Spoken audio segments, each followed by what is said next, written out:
तर पुढची बातमी आहे. संजय राऊतांनी अजित पवार गटावरती टीका केली. अजित पवारांच्या वाट्याला भोपळा आला. अजित पवारांना काही मिळणार नाही, मिळायचं असतं तर कालच मिळालं असतं.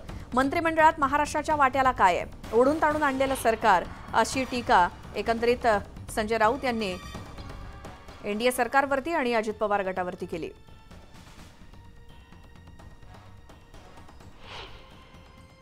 एक कॅबिनेट त्यांनी ओढून ताणून बनवलेलं आहे.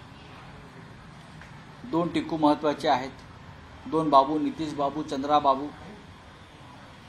या टिकूंचा इतिहास सगळ्यांना माहिती आहे. महाराष्ट्राचं म्हणाल तर महाराष्ट्राच्या वाट्याला काय आलं.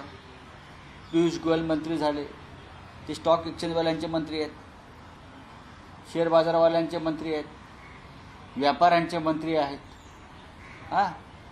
बाकी आता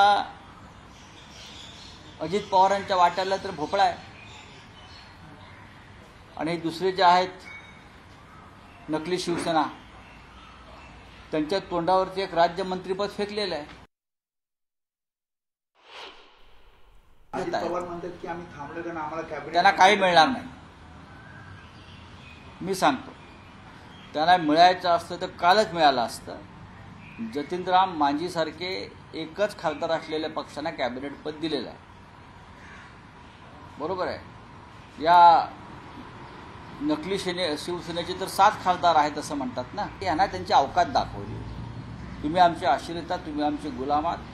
नाही, अजित पवारांच्या बाबतीत असं मला समजलं की त्यांनी सांगितलं की आम्ही प्रफुल्ल पटेलाची 150 कोटीची प्रॉपर्टी जी दाऊदशी संबंधित होती ती परत केली. अजून काय पाहिजे.